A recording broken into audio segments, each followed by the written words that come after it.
ಎಲ್ಲರಿಗೂ ನಮಸ್ಕಾರ. ಇವತ್ತು ಕ್ಯಾಶ್ಯೂ ನಟ್ ಅಂದರೆ ಗೋಡಂಬಿಯನ್ನು ಬಳಸಿ ಬಹಳ ಒಂದು ರುಚಿಕರವಾದ ಗೋಡಂಬಿ ಮಸಾಲ ಮಾಡೋಣ. ಸುಲಭ ರೀತಿಯಲ್ಲಿ ಮಾಡುವಂತಹದ್ದು, ಮನೆಯಲ್ಲಿರುವಂತಹ ಇಂಗ್ರೀಡಿಯೆಂಟ್ಸ್ಗಳನ್ನೇ ಬಳಸಿ ಮಾಡುವಂಥದ್ದು. ಹೇಗೂ ಗೋಡಂಬಿ ಅಥವಾ ಕ್ಯಾಶ್ಯೂ ನಟ್ಸ್ ನಮ್ಮ ಹತ್ರ ಒಂದು ಇರ್ತದೆ, ಒಂದು 100 ಗ್ರಾಮ್ಸ್ ಇದ್ದರೆ ಸಾಕು. ಬಹಳ ಟೇಸ್ಟಿಯಾದ ಈ ಒಂದು ಮಸಾಲ ಅಂದರೆ ಗೋಡಂಬಿ ಮಸಾಲ ನಮ್ಮ ಕರಾವಳಿಯ ನೀರು ದೋಸೆ ಒಟ್ಟಿಗೆ ತಿನ್ನಲಿಕ್ಕಂತೂ ಸೂಪರ್ ಕಾಂಬಿನೇಷನ್ ಅಂತ ಹೇಳ್ಬೋದು. ಹಾಗಾದರೆ ಯಾರೆಲ್ಲ ನನ್ನ ಚಾನಲನ್ನು ನೋಡ್ತಿದ್ದೀರಿ, ಯಾರೆಲ್ಲ ಇನ್ನೂ ಸಬ್ಸ್ಕ್ರೈಬ್ ಮಾಡಿಲ್ಲ, ದಯವಿಟ್ಟು ಸಬ್ಸ್ಕ್ರೈಬ್ ಮಾಡಿ ಸಪೋರ್ಟ್ ಮಾಡಿ ಅಂತ ಹೇಳುತ್ತಾ ಈ ರುಚಿಕರವಾದ ಆರೋಗ್ಯದಾಯಕವಾದ ಗೋಡಂಬಿ ಮಸಾಲ ಹೀಗೆ ಮಾಡುವುದನ್ನು ನೋಡೋಣ. ವೀಕ್ಷಕರೇ, ಇವತ್ತು ಗೋಡಂಬಿ ಮಸಾಲ ಮಾಡೋಣ. ಒಳ್ಳೆಯ ಒಂದು ಗೋಡಂಬಿ ತೆಗೆದುಕೊಂಡಿದ್ದೇನೆ. 150 ಗ್ರಾಮ್ಸ್ ಇದ್ದರೆ ಸಾಕು, ಅಥವಾ 100 ಗ್ರಾಮ್ಸ್ ಇದ್ದರೆ ಸಹ ಸಾಕಾಗ್ತದೆ.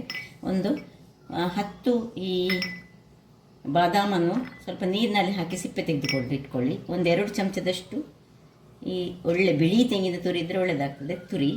ಒಂದು ಟೊಮ್ಯಾಟೊ, ಇಲ್ಲಿ ಒಂದು ನೀರುಳ್ಳಿ ಸಣ್ಣದಾಗಿ ಹೆಚ್ಚಿಟ್ಕೊಂಡದ್ದು, ಮತ್ತೊಂದು 2 ನೀರುಳ್ಳಿ ಈಗ ಬೇಯಿಸಲಿಕ್ಕೆ ಬೇಕು. ಸ್ವಲ್ಪ ಕರಿಬೇವಿನ ಸೊಪ್ಪು ಮತ್ತು ಕೊತ್ತಂಬರಿ ಸೊಪ್ಪು. ಇಲ್ಲಿ ನೋಡಿ ಮಸಾಲೆ, ಇಷ್ಟೇ ಮಸಾಲ, ಕಮ್ಮಿ ಮಸಾಲೆ ಮಾಡುವಂಥದ್ದು. 1 ಚಮಚ ಮೆಣಸಿನ ಪುಡಿ, 1 ಚಮಚ ಈ ಕೊತ್ತಂಬರಿ ಪುಡಿ, ಅರ್ಧ ಚಮಚ ಜೀರಿಗೆ ಪುಡಿ, ಮತ್ತು ನಾನು ಇಲ್ಲಿ 1.5 ಚಮಚದಷ್ಟು ಚಿಕನ್ ಮಸಾಲ ಪೌಡರ್ ತೆಗೆದುಕೊಂಡಿದ್ದೇನೆ. ನೀವು ಬೇಕಿದ್ದರೆ ಇದರಲ್ಲಿ ಗರಂ ಮಸಾಲ ಒಂದು ಅರ್ಧ ಚಮಚದಷ್ಟು ತೆಗೆದುಕೊಳ್ಬೋದು, ಅಥವಾ 1/4 ಚಮಚದಷ್ಟು, ಮತ್ತು 1 ಚಮಚದಷ್ಟು ಜಿಂಜರ್ ಗಾರ್ಲಿಕ್ ಪೇಸ್ಟ್. ಇಷ್ಟೇ ನಮಗೆ ಬೇಕಾದದ್ದು. ಈಗ ಈ ನೀರುಳ್ಳಿಯನ್ನು ಒಂದು ದೊಡ್ಡದಾಗಿ ಒಂದು ಕಟ್ ಮಾಡ್ಕೊಳ್ತಿದ್ದೇನೆ.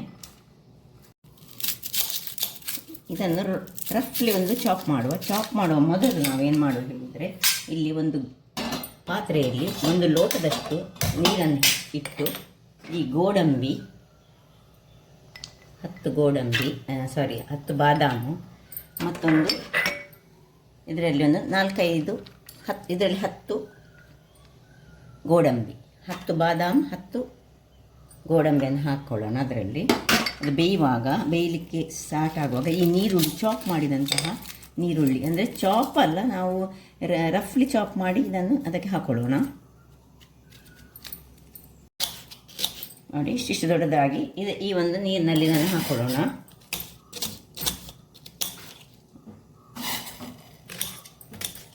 ಸೊ ಇದು ಒಂದು ಬೇಯ್ತಾ ಇರುವಾಗ ಇಲ್ಲಿ ಬೇಯಲಿ, ಇದಕ್ಕೊಂದು ಮುಚ್ಚಳವನ್ನು ಮುಚ್ಚಿಕೊಳ್ಳೋಣ. ಇಲ್ಲಿ ನಾವು ಇದಕ್ಕೆ ಈ ಒಂದು ಗೋಡಂಬಿಯನ್ನು ಫ್ರೈ ಮಾಡಿಕೊಳ್ಳೋಣ. ಇದು ಬಿಸಿ ಆಯಿತು ನೋಡಿ. ಈಗ ಸ್ವಲ್ಪ 1 ಚಮಚದಷ್ಟು ತುಪ್ಪ ಹಾಕ್ಕೊಳ್ತಿದ್ದೇನೆ. ಇದಕ್ಕೆ ಸುಲಭ ರೀತಿಯಲ್ಲಿ ಮಾಡುವಂತಹ ಈ ಒಂದು ಗೋಡಂಬಿ ಮಸಾಲ ನೋಡಿ. ಇದರಲ್ಲಿ ಈಗ ಹದ ಉರಿ ಇಟ್ಟು ನಿಮ್ಗೆ ಎಷ್ಟು ಗೋಡಂಬಿ ಬೇಕು ಅಷ್ಟು ಗೋಡಂಬಿಯನ್ನು ಫ್ರೈ ಮಾಡಿಕೊಂಡ್ರೆ ಆಯಿತು. ಒಳ್ಳೆ ಫ್ರೈ ಆಗಿ ತುಪ್ಪ ಅಥವಾ ಎಣ್ಣೆಯಲ್ಲಿ ಸಹ ಫ್ರೈ ಮಾಡ್ಬೋದು, ಏನು ತೊಂದರೆ ಇಲ್ಲ. ತುಪ್ಪ ಹಾಕಿದ್ದು ಸ್ವಲ್ಪ ಉತ್ತಮ ಹೇಳಿ ತುಪ್ಪದಲ್ಲಿ ನಾನೀಗ ಫ್ರೈ ಮಾಡ್ಕೊಳ್ತಿದ್ದೇನೆ. ಹದ ಉರಿಯಲ್ಲಿ ಕರಟಬಾರ್ದು, ಸ್ವಲ್ಪ ಕಲರ್ ಚೇಂಜ್ವರೆಗೆ ಸ್ವಲ್ಪ ಇದನ್ನು ಫ್ರೈ ಮಾಡ್ಕೊಳ್ಳೋಣ. ವೀಕ್ಷಕರೇ ನೋಡಿ, ಇಷ್ಟು ಫ್ರೈ ಆಗುವಾಗ ಸಾಕು. ಇದನ್ನೀಗ ಆಫ್ ಮಾಡಿಕೊಂಡು ಇದನ್ನು ಸ್ವಲ್ಪ ತಣ್ಣಗಾಗಲಿಕ್ಕೆ ಬಿಡೋಣ. ಅದು ಸೈಡಲ್ಲಿ ಇಲ್ಲಿ ಸಹ ನೋಡಿ, ಇದು ಬೆಂದಿತ್ತು. ಈಗ ಇದು ಬೆಂದದನ್ನು ಸ್ವಲ್ಪ ತಣ್ಣಗಾಗಿ ಮತ್ತೆ ಮಿಕ್ಸಿಗೆ ಹಾಕ್ಕೊಳ್ಳಿಕ್ಕೆ ಉಂಟು. ಸ್ವಲ್ಪ ಆಫ್ ಮಾಡಿಕೊಂಡು ನಾನು ಈಗ ಇದನ್ನು ತಣ್ಣಗಾಗಲಿಕ್ಕೆ ಬಿಡ್ತೇನೆ. ವೀಕ್ಷಕರೇ, ಇಲ್ಲಿ ನೋಡಿ, ಇದು ತಣ್ಣಗಾಯಿತು. ಅದಕ್ಕೆ ಬೇಯುವಾಗ ನಾನು ಒಂದು ಪಿಂಚ್ ಆಫ್ ಉಪ್ಪನ್ನು ಹಾಕ್ಕೊಂಡಿದ್ದೇನೆ. ಇದನ್ನೀಗ ಒಂದು ಮಿಕ್ಸಿಗೆ ಟ್ರಾನ್ಸ್ಫರ್ ಮಾಡ್ಕೊಳ್ತಿದ್ದೇನೆ. ಅದರ ನೀರಿನೊಟ್ಟಿಗೆ ಟ್ರಾನ್ಸ್ಫರ್ ಮಾಡ್ಕೊಳ್ಳಿ, ಅದೇ ನೀರಿನಲ್ಲಿ ಗ್ರೈಂಡ್ ಮಾಡಿದರೆ ಆಯಿತು. ಈಗ ಇದಕ್ಕೆ 1.5 ಚಮಚದಷ್ಟು ತೆಂಗಿನ ತುರಿ ಹೆಚ್ಚು ಬೇಡ, ಸ್ವಲ್ಪವೇ ಸಾಕು. 1 ಚಮಚ 2 ಚಮಚ, ಅಷ್ಟಕ್ಕಿಂತ ಹೆಚ್ಚು ಹಾಕ್ಕೊಳ್ತು ಹೋಗಬೇಡಿ. ಈಗ ಇದನ್ನು ಒಂದು ಒಳ್ಳೆ ಫೈನಾದ ಪೇಸ್ಟ್ ಮಾಡಿ ತರೋಣ. ವೀಕ್ಷಕರೇ, ಇಲ್ಲಿ ನೋಡಿ, ಒಳ್ಳೆ ಫೈನಾದ ಒಂದು ಪೇಸ್ಟ್ ಇಲ್ಲಿ ರೆಡಿ ಆಯ್ತು ನೋಡಿ, ನಿಮಗೆ ಕಾಣ್ಬೋದು ನೋಡಿ. ಇದನ್ನೀಗ ಪಕ್ಕಕ್ಕೆ ಇಟ್ಕೊಳ್ಳೋಣ. ಇಲ್ಲಿ ಒಂದು ಗ್ಯಾಸ್ನ ಮೇಲೆ ಕಡಾಯಿಯನ್ನು ಇಟ್ಕೊಂಡಿದ್ದೇನೆ. ಕಡಾಯಿಗೆ ತುಪ್ಪ ಅಥವಾ ಎಣ್ಣೆ ನಾನು ಮಿಕ್ಸ್ ಮಾಡಿ ಹಾಕ್ಕೊಳ್ತಿದ್ದೇನೆ. ಸ್ವಲ್ಪ ಎಣ್ಣೆ ಮತ್ತು 1 ಚಮಚದಷ್ಟು ತುಪ್ಪವನ್ನು ಹಾಕ್ಕೊಳ್ತಿದ್ದೇನೆ. ಒಳ್ಳೆ ರಿಚ್ ಗ್ರೇವಿ ಮಾಡ್ತಿದ್ದೇನೆ. ಚಪಾತಿ ಆಗಲಿ ಅಥವಾ ಈ ನೀರು ದೋಸೆ ಆಗಲಿ ತಿನ್ನಲಿಕ್ಕೆ ಅಂತೂ ಬಹಳ ಸೂಪರ್ಬ್ ಆಗಿರ್ತದೆ. ತುಂಬ ಎಣ್ಣೆ ಬೇಕಂತ ಏನಿಲ್ಲ.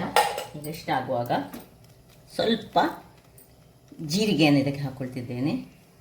ಒಂದು ಪಿಂಚ್, ತುಂಬ ಹಾಕ್ಕೊಳ್ಬೇಡಿ, ತುಂಬ ಹಾಕಿದರೆ ಅದರದ್ದೇ ಘಮ ಬರ್ತದೆ ಸ್ವಲ್ಪ. ಮತ್ತು ಒಂದು ಗರಂ ಮಸಾಲೆ ಯಾವುದೇ ನಾನು ಹಾಕೋದಿಲ್ಲ, ಖಾಲಿ ಒಂದು ಈ ಬೇ ಲೀಫ್ ಎಲೆಯನ್ನು, ಪಲಾವ್ ಎಲೆಯನ್ನು ಹಾಕ್ಕೊಳ್ತಿದ್ದೇನೆ. ಮತ್ತು ಯಾವುದು ಹಾಕ್ತದೆ ಯಾಕೆ ಹೇಳಿದರೆ ನಾನು ಚಿಕನ್ ಮಸಾಲ ಹಾಕ್ತಿದ್ದೇನೆ. ಸಪೋಸ್ ನಿಮಗೆ ಬೇಕಿದ್ದರೆ ಇಲ್ಲಿ ಈ ಒಂದು ಸಣ್ಣ ತುಂಡು ಲವಂಗ ಇದೆಲ್ಲ ಹಾಕ್ಬೋದು. ಅದು ಹಾಕಿದರೆ ಬಾಯಿಗೆ ಅದು ಸಿಕ್ಕುವಾಗ ಒಳ್ಳೆಯದಾಗೋದಿಲ್ಲ. ಅದರಿಂದಾಗಿ ನಾವೀಗ ಇದಕ್ಕೆ ನೀರುಳ್ಳಿಯನ್ನು ಹಾಕೊಳ್ಳೋಣ. ಚಾಪ್ ಮಾಡಿದಂತಹ ನೀರುಳ್ಳಿ ಹಾಕ್ಕೊಂಡು ಇದನ್ನು ಸ್ವಲ್ಪ ಒಳ್ಳೆ ಬಾಡಿಸಿಕೊಳ್ಳೋಣ.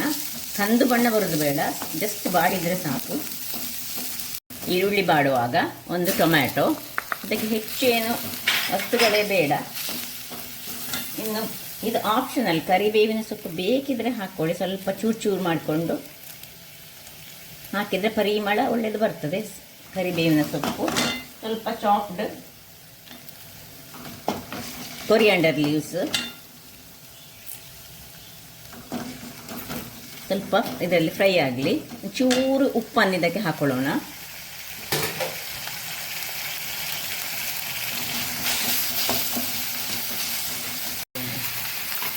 ವೀಕ್ಷಕರೇ, ಇಲ್ಲಿ ನೋಡಿ, ಈಗ 1 ಚಮಚದಷ್ಟು ಮೆಣಸಿನ ಪುಡಿ, 1 ಚಮಚದಷ್ಟು ಕೊತ್ತಂಬರಿಯ ಪುಡಿ, ಅರ್ಧ ಚಮಚದಷ್ಟು ಜೀರ ಪುಡಿ, ಇನ್ನು ಜಿಂಜರ್ ಗಾರ್ಲಿಕ್ ಪೇಸ್ಟ್ ಹಾಕ್ಕೊಂಡು ಒಳ್ಳೆ ಒಂದು ಸ್ವಲ್ಪ ಮಿಕ್ಸ್ ಕೊಡೋಣ ಇದಕ್ಕೆ. ಈಗ ಸ್ವಲ್ಪ ಹಳದಿಯ ಪುಡಿ, ಒಂದು ಅರ್ಧ ಚಮಚದಷ್ಟು ಹಳದಿ ಪುಡಿ, ಇನ್ನು ಚಿಕನ್ ಮಸಾಲ ಪೌಡರ್ ಏನು ನಾನು ತೆಗೆದುಕೊಂಡಿದ್ದೇನೆ. ನಾನು ಹೇಳಿದ್ದೆಲ್ಲ ಅದು ಇರದಿದ್ದರೆ ನೀವು ಸ್ವಲ್ಪ ಗರಂ ಮಸಾಲೆ ಪುಡಿ ಹಾಕಿದರೆ ಸಹ ಆಗ್ತದೆ. ಇಷ್ಟ ಆಗುವಾಗ ಇದರದ್ದು ಹಸಿ ವಾಸನೆ ಎಲ್ಲ ಹೋಗಬೇಕು. ಅಷ್ಟಾಗುವಾಗ ನಾವು ಮಾಡಿದ ಪೇಸ್ಟ್ ಏನುಂಟು ಇದನ್ನು ಹಾಕೊಳ್ಳೋಣ. ಹಾಕೊಂಡು ಒಳ್ಳೆ ಒಂದು ಮಿಕ್ಸ್ ಕೊಡೋಣ.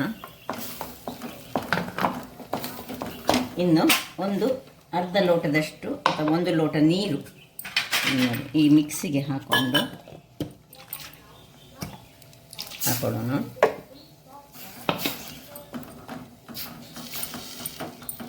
ಇನ್ನು ಸ್ವಲ್ಪ ನೀರು ಬೇಕಾಗ್ತದೆ. ಇದೀಗ ಇಲ್ಲಿ ಉಪ್ಪು ಕರೆಕ್ಟ್ ಉಂಟು ನೋಡೋಣ. ಸ್ವಲ್ಪ ಇದು ದಪ್ಪ ಆಯಿತು, ತುಂಬ ನೀರು ಸಹ ಮಾಡಿಕೊಡ್ಲಿಕ್ಕಿಲ್ಲ. ನಾನು ಪುನಃ ಒಂದು 1/4 ಲೋಟದಷ್ಟು ನೀರನ್ನು ಮಿಕ್ಸಿಗೆ ಹಾಕ್ಕೊಳ್ತಿದ್ದೇನೆ. ಇಷ್ಟು ಸಾಕು. ಇಷ್ಟಾಗಿ ಇದನ್ನು ಒಂದು ಮುಚ್ಚಳವನ್ನು ಮುಚ್ಚಿ ಒಂದು ಒಳ್ಳೆ ಕುದಿ ತೆಗೆದುಕೊಳ್ಳೋಣ. ಈಗ ಮುಚ್ಚಳವನ್ನು ಮುಚ್ಚಿಕೊಂಡು ಒಂದು ಒಳ್ಳೆ ಕುದಿ ತೆಗೆದುಕೊಳ್ಳೋಣ. ಇಲ್ಲಿ ನೋಡಿ, ನಂದು ನೀರು ದೋಸೆ ಇದಕ್ಕೆ ರೆಡಿ ಆಗ್ತಾ ಉಂಟು. ನೀರು ದೋಸೆ ಒಟ್ಟಿಗೆ ಸೂಪರ್ ಕಾಂಬಿನೇಷನ್. ಸ್ವಲ್ಪ ಕುದೀಲಿ ವೀಕ್ಷಕರೇ. ನೋಡಿ, ಇದು ಒಳ್ಳೆ ದಪ್ಪ ಸಾಗುತ್ತೆ, ಪುನಃ ದಪ್ಪ ಆಯ್ತು ನೋಡಿ, ಅದು ಕುದೀತಾ ಉಂಟು. ಈಗ ಇಲ್ಲಿ ಉಪ್ಪು ಒಂಚೂರು ಚೆಕ್ ಮಾಡಿಕೊಳ್ಳೋಣ. ಉಪ್ಪು ಸ್ವಲ್ಪ ಕಡಿಮೆ ಉಂಟು, ಸ್ವಲ್ಪ ಉಪ್ಪನ್ನು ಹಾಕ್ಕೊಳ್ತಿದ್ದೇನೆ. ಇಲ್ಲಿ ಬೇಕಿದ್ದರೆ ನೀವು ಚೂರು, ನಿಮಗೆ ಹುಳಿ ಬೇಕಿದ್ದರೆ ಚೂರು ಲಿಂಬೆ ಹುಳಿ ಬೇಕಿದ್ದರೆ ಹಿಂಡ್ಬೋದು. ನಾನು ಹಾಕಿದ ಟೊಮ್ಯಾಟೊ ಅದು ಊರಿನ ಟೊಮ್ಯಾಟೊ, ಹಾಗಾಗಿ ನಾನು ಆ್ಯಪಲ್ ಟೊಮ್ಯಾಟೊ ಯೂಸ್ ಮಾಡಲಿಲ್ಲ. ಹಾಗಾಗಿ ಹುಳಿ ಬೇಡ ನನಗೆ. ನೀವು ಬೇಕಿದ್ದರೆ ನೀವು ಆ್ಯಪಲ್ ಟೊಮೆಟೊ ಯೂಸ್ ಮಾಡಿದರೆ ಚೂರು ಲಿಂಬೆ ಹಾಕ್ಕೊಳ್ಬೋದು. ಈಗ ನೋಡಿ, ಏನು ನಾವು ಮಾಡಿಟ್ಟುಕೊಂಡಿದ್ದೇವೆ, ಫ್ರೈ ಮಾಡಿಟ್ಕೊಂಡಿದ್ದೇವೆ ಕಾಜುವನ್ನು ಇದಕ್ಕೆ ಹಾಕೊಳ್ಳೋಣ. ಅದೆಲ್ಲ ತುಪ್ಪ ಸಹ ಅದರೊಟ್ಟಿಗೆ ಹಾಕ್ಕೊಂಡು ಒಂದು ಮುಚ್ಚಿಕೊಂಡು ಒಂದು ಹದಾ ಉರಿಯಲ್ಲಿ 1 ನಿಮಿಷಗಳ ಕಾಲ ಬೇಯಿಸ್ಕೊಳ್ಳೋಣ. ವೀಕ್ಷಕರೇ, ಆಯ್ತು ನೋಡಿ, 1 ನಿಮಿಷಗಳ ಕಾಲ ಕುದಿಸ್ಕೊಂಡೆ ಸಾಕು. ಈಗ ಆಫ್ ಮಾಡಿಕೊಂಡು ಇದರ ಮೇಲೆ ಚಾಪ್ಡ್ ಕೊತ್ತಂಬರಿ ಸೊಪ್ಪನ್ನು ಹಾಕೊಳ್ಳೋಣ. ಆಫ್ ಮಾಡಿಕೊಂಡೆ ನಾನು. ಇಲ್ಲಿ ದೋಸೆ ಸಹ ರೆಡಿ ಆಗ್ತಾ ಉಂಟು. ದೋಸೆ ಒಟ್ಟಿಗೆ ತಿನ್ನಲಿಕ್ಕಂತೂ ಬಹಳ ಒಳ್ಳೆ ಕಾಂಬಿನೇಷನ್. ಇದನ್ನು ಸ್ವಲ್ಪ ಕ್ರಿಸ್ಪಿಯಾಗಿ ಮಾಡಿದರೆ ಸಹ ಒಳ್ಳೆಯದಾಗ್ತದೆ, ಅಥವಾ ಸ್ವಲ್ಪ ಸ್ಮೂತಾಗಿ ಇಟ್ಟರೆ ಸಹ ಆಗ್ತದೆ. ಈಗ ಇದನ್ನು ಕಾಜು ಮಸಾಲ ರೆಡಿಯಾಗಿದೆ ನೋಡಿ, ಹೇಗೆ ಬಂತು ನೋಡಿ. ಸುಲಭ ರೀತಿಯಲ್ಲಿ ಮಾಡುವಂತಹದ್ದು. ಸ್ವಲ್ಪ ಕ್ಯಾಶ್ಯೂ ನಟ್ ಇದ್ದರೆ ಸಾಕು ನೋಡಿ. ರುಚಿಯಂತೂ ಬಹಳ ಚೆನ್ನಾಗಿರ್ತದೆ. ಒಮ್ಮೆ ಮಾಡಿ ನೋಡಿ. ಏನು ಹೆಚ್ಚಿನ ಇದಕ್ಕೆ ಇಂಗ್ರೀಡಿಯೆಂಟ್ಸ್ ಬೇಡ ನೋಡಿ. ಇದನ್ನು ತೆಗೆದುಕೊಳ್ಳೋಣ. ಹೇಗೆ ಬಂತು ಹೇಳಿದರೆ ತಿನ್ನಲಿಕ್ಕಂತೂ ಈ ಎಂಥ ಚಪಾತಿ ಸಾಕ್ತದೆ, ಪೂರಿ ಸಾಕ್ತದೆ, ಯಾವುದಾಗ್ತದೆ, ಯಾವುದಕ್ಕೆ ಸಹ ಒಂದು ಒಳ್ಳೆ ಕಾಂಬಿನೇಷನ್. ಹಾಗಾದರೆ ನೋಡಿದ್ರಲ್ಲ ವೀಕ್ಷಕರೇ, ನನ್ನ ಈ ಕುಕಿಂಗ್ ಚಾನಲ್ ನಿಮಗೆ ಇಷ್ಟ ಆದರೆ ಬೋಳೂರು ಸುವರ್ಣ ಚಾನಲನ್ನು ಲೈಕ್ ಮಾಡಿ, ಶೇರ್ ಮಾಡಿ ಹಾಗೂ ಸಬ್ಸ್ಕ್ರೈಬ್ ಮಾಡಿ ಹಾಗೂ ನನ್ನ ಇನ್ಸ್ಟಾಗ್ರಾಮ್ ಪೇಜನ್ನು ಫಾಲೋ ಮಾಡಿ. ಧನ್ಯವಾದಗಳು.